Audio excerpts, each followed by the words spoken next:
And these are the good news for Good News Monday.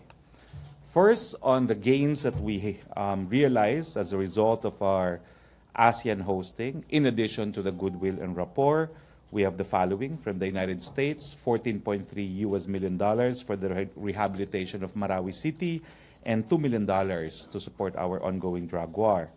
For China, 14 cooperation agreements on areas such as the economy, infrastructure, transportation, environment, intellectual property, national security, and finance. From Japan, the first phase of the Metro Manila subway, a total of 46 billion pesos, will be provided by the Japanese government, while a loan amounting to a further 4 billion will be provided to cover the construction of a bypass road along the Philippine-Japan Friendship Highway in Plaridel, Bulacan. Further, the Japanese government committed an additional billion for the procurement of equipment, materials for counterterrorism such as Coast Watch radars and reconstruction of Marawi, all currency in Philippine peso. From Russia, 8 bilateral agreements on such areas as criminality, extradition, energy, communication, education, intellectual property, audits, and accounts. From Canada, $17.8 million for the sexual health and empowerment projects for women in the Philippines. From New Zealand, 3 agreements on education, tourism, and the geothermal industry. We were likewise able to push mutual interests such as general system of preference with the United States and to start exploring talks on an FTA or a Philippine-U.S. free trade agreement. We were able to improve market access for Philippine bananas in Australia, Japan, and Korea. We had talks on producing cheaper medicines with India and talks with pharmaceutical companies to set up in the Philippines, and cooperation against sea piracy threat in Sulu with Australia. On further good news, the Cagayan de Oro Coastal Road opens after 20 years. The DPWH led the opening ceremony of the 12.77-kilometer Cagayan de Oro Coastal Road last November 10, which is expected to lessen the travel time by 20 minutes from Laguindingan to Cagayan de Oro. This is a 4 billion coastal road which will serve as a bypass starting from Barangay Gusa in the eastern side all the way to the western side in Barangay Igpit, Opol in Misamis Oriental, connecting 6 barangays in the city and 2 barangays in Opol. More good news, we have the New Bohol Airport's first test flight. The OTR, NEDA, and the Office of the Cabinet Secretary successfully conducted the first test flight of the New Bohol Airport in Panglao last November 6. The Bohol Airport is now at 53.38 completion. It's on track to be finished by June 2018. We have scheduled for commercial operations by August of 2018. The 7.8 billion airport can accommodate 7 aircrafts, both domestic and international. This is funded by JICA under the Official Development Assistance and is designed to be the country's first eco-airport and green gateway to the world. 2 news materials. First, during the bilateral talks between President Duterte and the Chinese Premier, President Duterte offered to the People's Republic of China the privilege to operate the 3rd telecoms carrier in the country. This comes after the Philippine government signed with an affiliate of Facebook a project entitled the Luzon Bypass of the Pacific Light Cable Network, which would provide broad bandwidth of 2 terabits per second. This 2 terabits is equivalent to the current capacity of the duopoly operators today. I was also asked to explain that the process of breaking this duopoly should have been sooner. This agreement with the subsidiary of Facebook should have been signed as early as December 2016. It was not signed by the former secretary of the DICT, and this was one of the areas pinpointed by cabinet investigators as an area of conflict of interest for the former secretary of the ICT. It was further reported by the Special Investigating Committee that the former DICT secretary likewise may have prevented the earlier breakup of the duopoly by delaying the use of satellites as viable option. There was a realization period of almost 5 years, and meanwhile, this leaves the duopoly, this preserves for the duopoly the market. No? It was also observed that the initial cost for a national broadband plan appeared excessive at 200 billion because the recommendation did not consider the contribution that could be made by existing broadband providers such as the National Grid Corporation, NGCP, the National Transmission Corporation, fiber optic lines, and the Philippine National Railway Communication Project. Now, it would appear also that the under the scheme being pushed by the former Secretary of the ICT, the NBP terrestrial backbone would still have left the duopoly with the right to connect the end users to the backbone. No? And this after government would have spent already 77 billion pesos. No? So the good news is the consumers can look forward now to better telecommunications, not just in terms of cellular technology, but also in terms of internet speed as well as access. This is the latest instance of the president proving that he has the political will to do what is necessary to benefit the Filipino people. I repeat, the announcement is that the duopoly, the telecoms duopoly, is about to end with the entry of the Facebook subsidiary as well as the offer by the president to the People's Republic of China to operate the third telecoms carrier. The Philippine president is so serious about this that he has instructed that all applications be filed and acted upon directly by the Office of the Executive Secretary.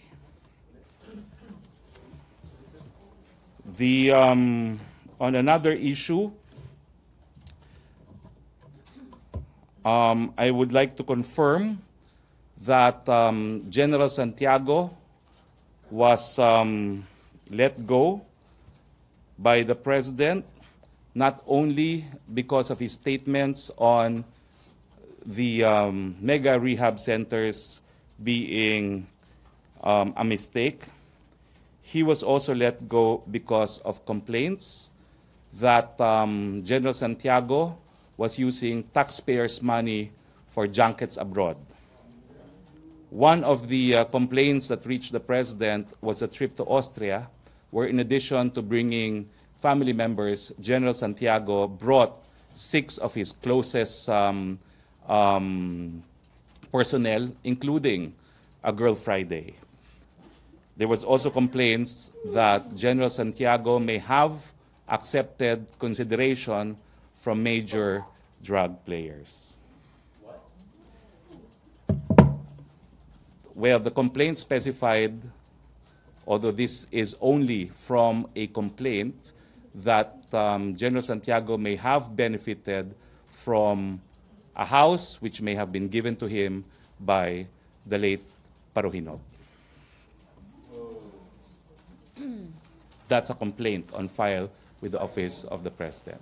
It was by the Union of PIDEA. Okay, that concludes our press briefing this afternoon. MPC, wait, Pia. May follow-up question about, okay, use the microphone, please, Pia. Sir, sorry, what's the name of the Chinese company who will come in? None yet. Wala It pa. was an offer for the People's Republic of China to operate the third carrier. There has not been a designated company that will act as the third player. And this Facebook subsidiary is not the same as this. No, it is not. The These are two Facebook different- subsidiary is about a backbone infrastructure project for the internet. It's about the laying, actually, of cables that would give us 2 terabits of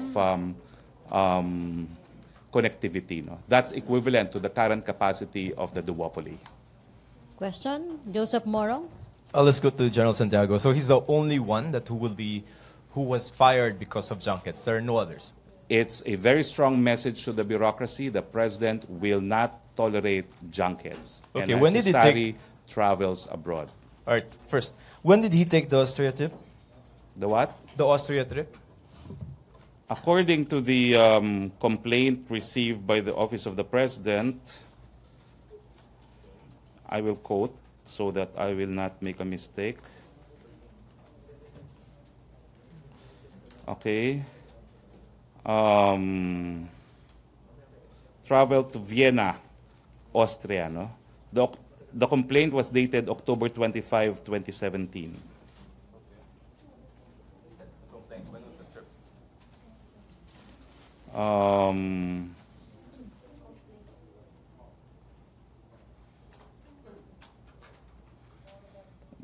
There was no mention of the date. Oh, yeah.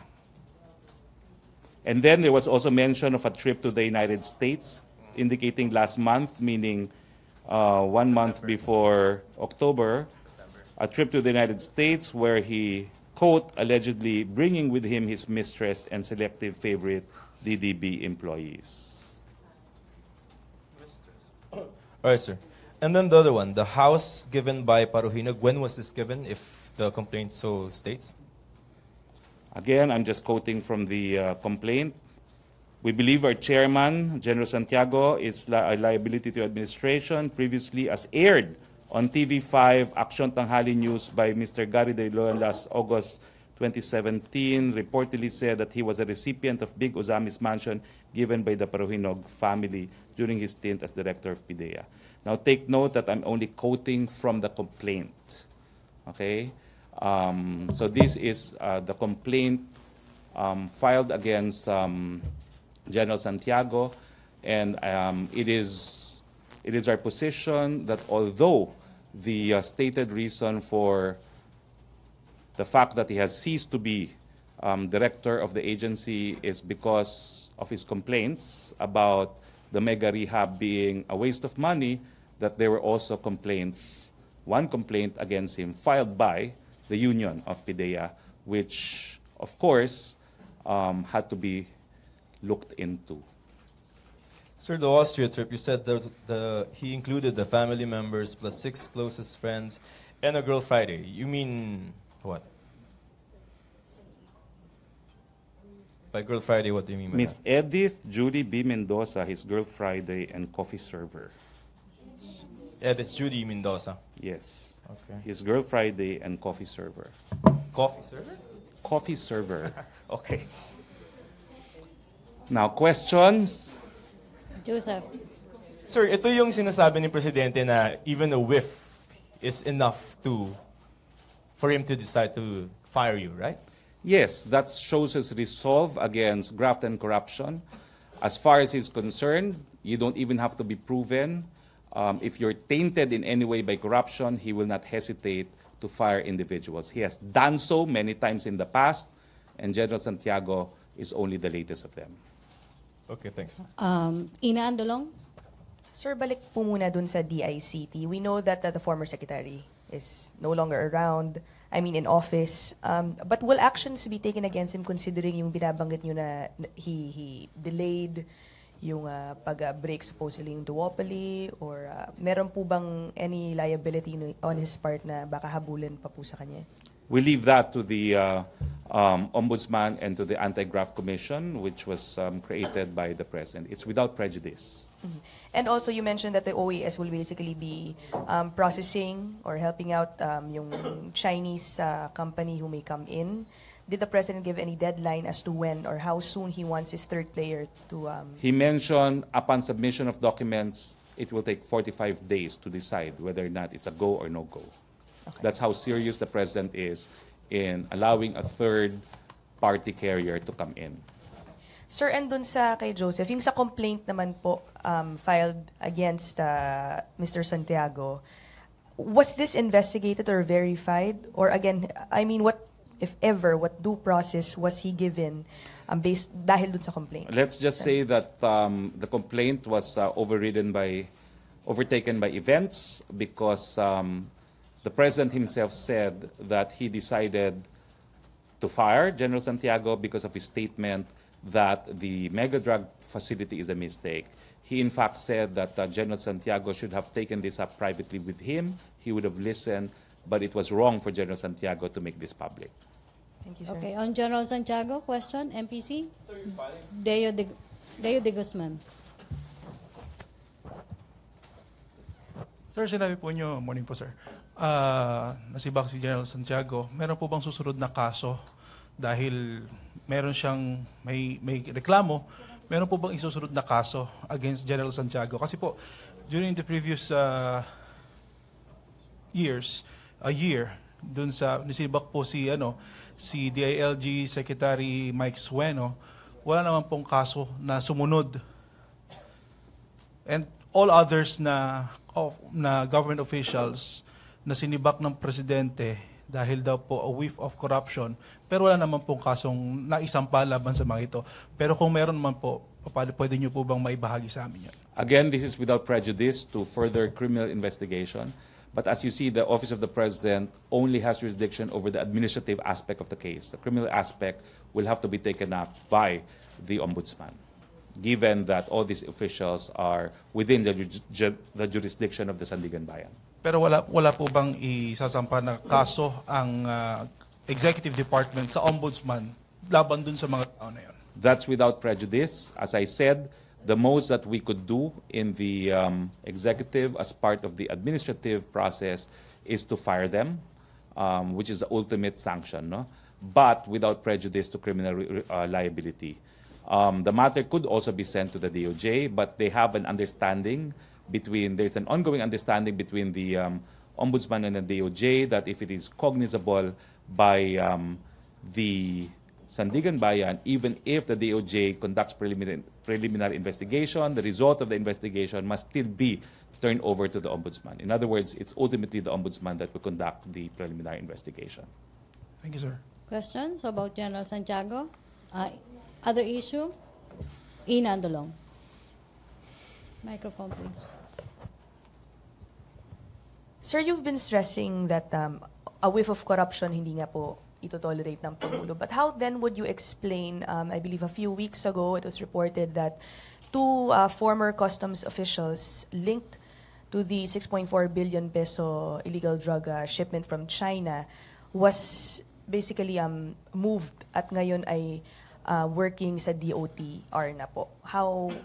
How then would you explain that? What I do know is that the DOJ has already concluded its preliminary investigation on this 6 billion drug haul. So they will be filing information in court, and I have no information if the two individuals you're referring to will also be charged. No, thank you, sir. Okay. Question? John Rosales. Good morning, Spokes. MRT Chairman Robert Sobrepeña said the government is suffering from lack of management expertise in handling the MRT, and proof to that is the string of operation breakdowns of the railway facility in the past weeks. I would like to ask the side of Malacañang, is the administration open to returning the management of the MRT to the private sector? Well, unang-una po, hindi tayo naguhugas ng kamay.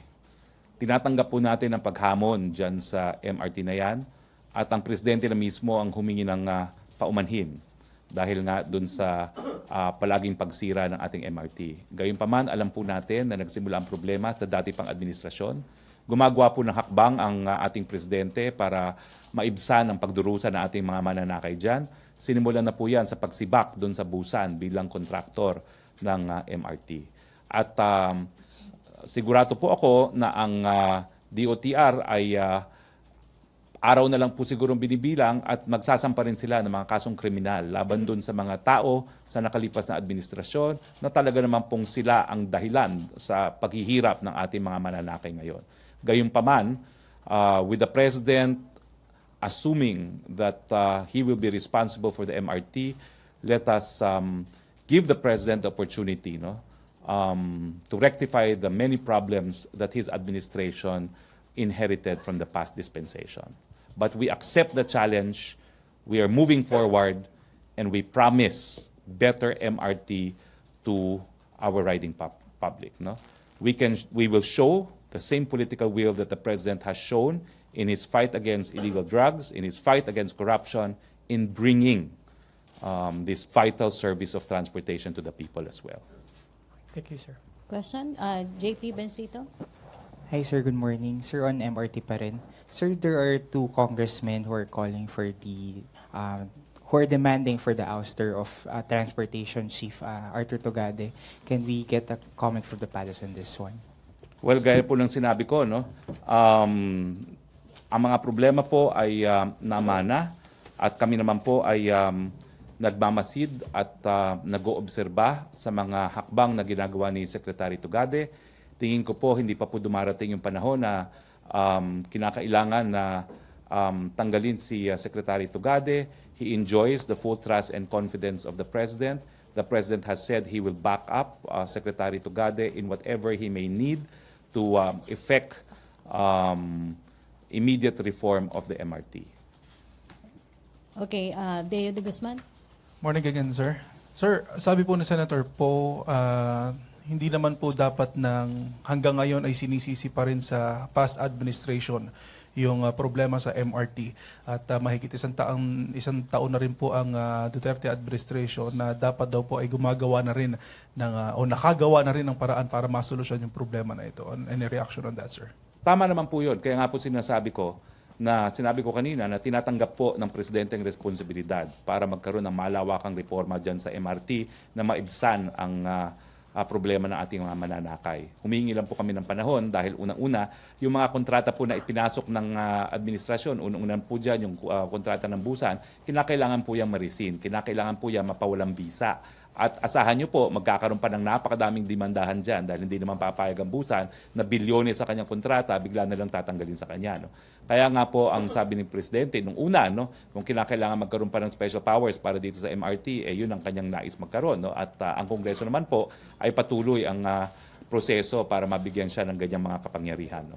Pero uulitin ko po, we are not resorting to finger pointing. Sinasabi lang po namin lahat ng mga naging problema, yung pagpapalit ng maintenance provider at pagtatalaga ng busan, yan po ay ginawa sa nakaraang administrasyon. Hindi naman po pwedeng overnight na mapawalang bisa yan. Sa katunayan po, dadaan pa yan sa legal na proseso. Inaasahan po namin lalaban ng busan, pero gagamitin po natin ang political will para mapabuti ang MRT na yan. Kaya naman po gobyerno na ang nag-take over kasi nga po kung magtatalaga ng bago, di patuloy pa ang demandahan. Samantalang gobyerno na nag-take over, bagamat pwede magdemanda ang busan, anong reklamo niya? Hindi naman binigay sa kahit ibang pribadong kumpanya. Walang reklamo ng korupsyon din na po pwedeng maibato sa gobyerno.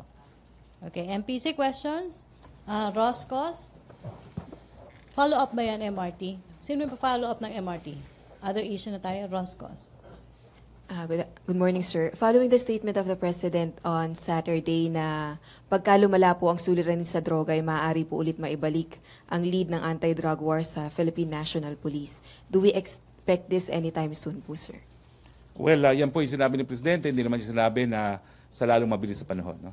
So tingin ko, pinag-aaralan pa rin yan ni Presidente. Pero meanwhile, nakakakuha po kami ng reports from PIDEA na record po ata yung mga nakakalap na pinagbabayawal ng gamot ng PIDEA.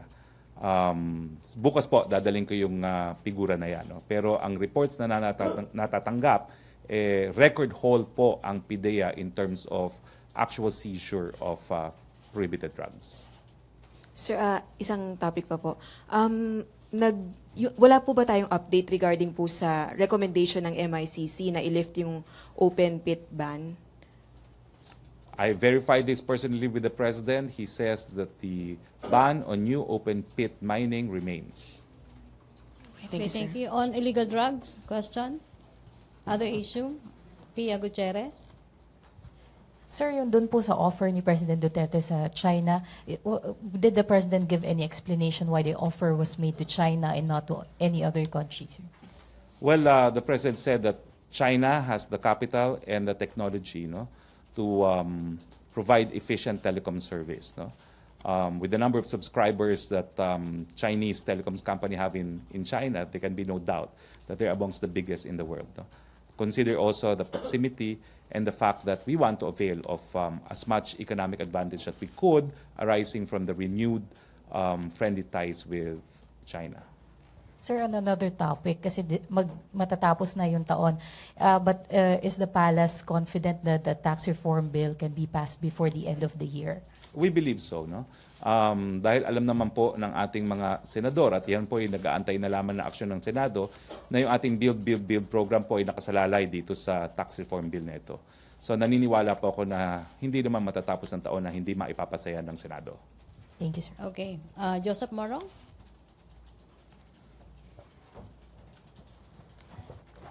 Sir, just very short on the U.S. assistance. Yung 2 million, in what form po ito? Well, it was said to be to support the ongoing war on drugs. Like what? Sa law enforcement, training for our police? Well, it hasn't been specified, Okay. but it was a 2 million grant. No, it's not a loan in support of the drug war. All right, sir. Si Chief Justice Sereno, you've answered the question before, but she's merong interview ulit sa Bawal na Pasaway later. She said that yung impeachment is an attack on democracy and not just her because there are trumped-up charges against her, and if the president or the government can do this to her, it can be done to any ordinary citizen. Your comment on that? Kaya po meron tayong proseso sa impeachment para malaman ng taong bayan ang katotohanan. So kung trump-up charges po yan, lalabas at lalabasan naman po yan sa Kongreso, unang-una, at sa Senado. So hayaan na po natin ang proseso na magpatuloy. Okay. Last question na. Philip Tobesa. Follow-up muna. Sir, good morning. Follow-up lang po dun sa open pit mining. Na-presenta po ba yung sa kabinete yung MICC recommendation to lift the ban? Well, unfortunately po, I had Christian Amanpour on my first cabinet meeting. I had to leave. I was not able to finish the cabinet meeting. But I assure you that this is one of the instances when I personally asked the president, no, if there's been a change in policy.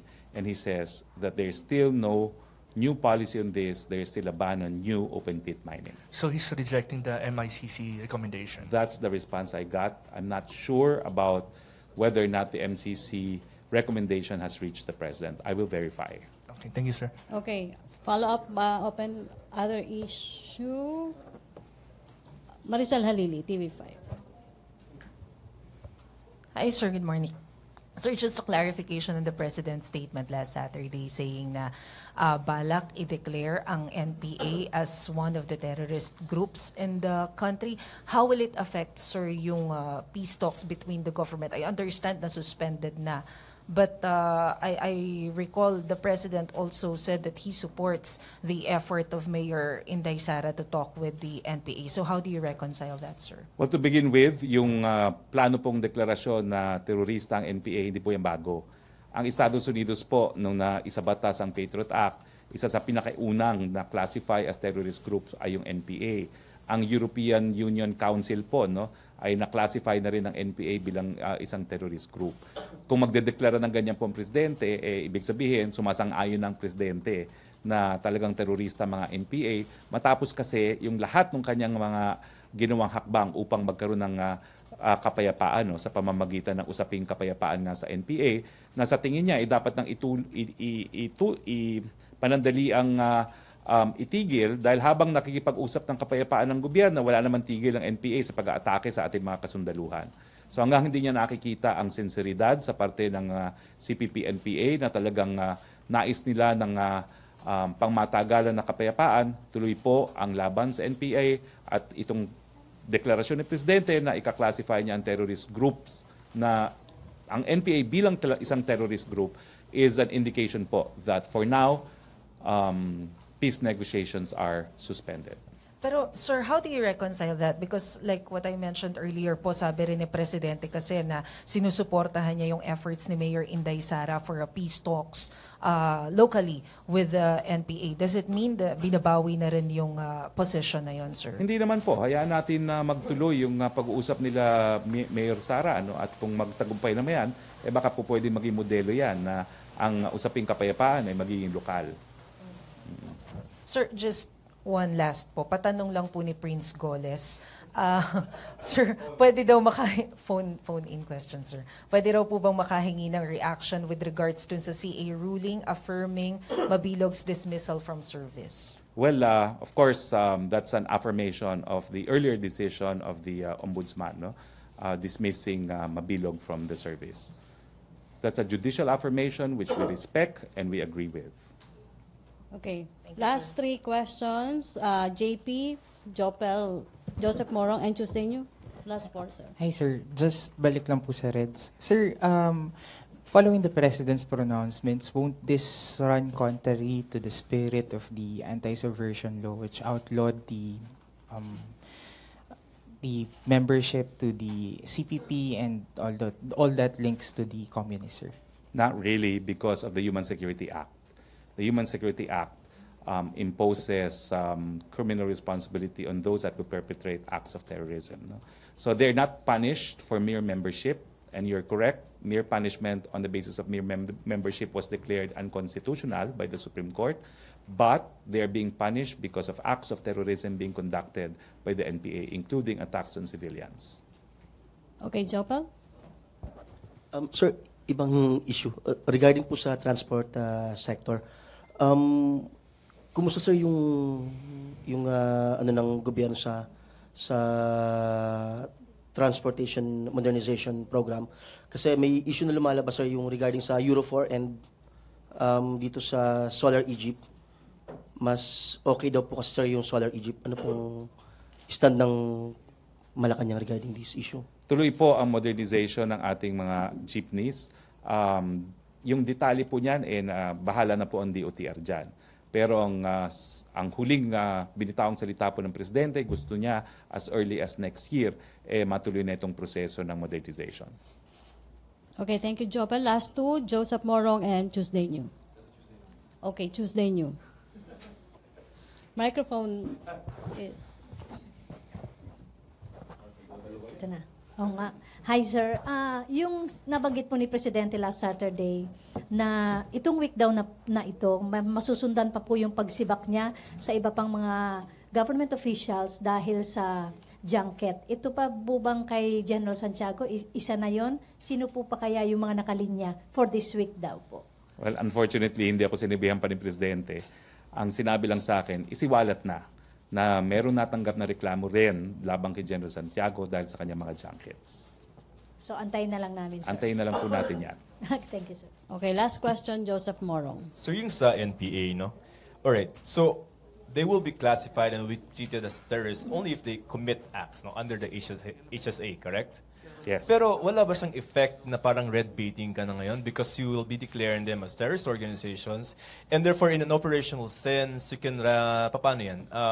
If they do not commit any crime under the HSA, wala lang? Parang ganun? Kasi naman, yung HSA, may mga predicate crimes din na kinakailangan gawin. With the additional element that their intention is to create terror in the mind of the general public. So it cannot be red baiting because there must be overt acts committed, no, which are already penalized by the revised penal code and special laws. Discharge of explosives, no, yung mga ganyan, no, murder, that's already part of it, no. Nagiging punishable lang siya under HSA when as already existing felonies at yung mga crimes na punishable under the revised penal code are referred to as felonies are committed in furtherance of spreading terror in the minds of the general public. So there is no such thing as a separate act of terrorism. It refers to an already existing crime committed in pursuit of promoting terrorism in the minds of the general public. So if and when the President declares the NPA, CPP, as, you're referring to just the NPA or the whole triumvirate? I think the President mentioned the New People's Army as the armed group itself, no? He has not referred to the CPP per se. Okay, so just the NPA. Because that's covered already by a Supreme Court decision. Okay. So, sir, is it a crime to be a communist or to be left-leaning in this government? No, it is not a crime. It is a crime when you take up arms. Okay, thank you, Joseph. Thank Sorry, you. may pahabol pa, sir. Deo de Guzman, ito na yung last question. Last question, sir. Last Saturday, sir, lumabas po ang pangalan nyo doon sa sinabi nitong si House Speaker Pantaleon Alvarez na kayo daw po ay isa sa mga tatakbo under the PDP Laban slate for the senatorial candidates on 2019. I think I already issued a clarification in this regard. I thank Speaker Alvarez for his continuing trust and confidence in me. However, I'm focused on my current job as a spokesperson. I am not at all thinking about 2019. To tell you the truth, I go day to day. This job entails surviving every day as it comes. No? So let me focus on this very delicate undertaking that I agreed to accept from the President. So I will be focused on doing my absolute best as spokesperson for the President. Thank you, sir. Okay, thank you, sir. May follow-up ka, Joseph? Okay na? Okay, thank you. Thank you very much, and I hope you enjoyed our Good News Monday. Okay. Thank you, Presidential Spokesperson Harry Roque. Thank you, Malacañang Press Corps. Back to our main studio sa Radyo Pilipinas and PTV.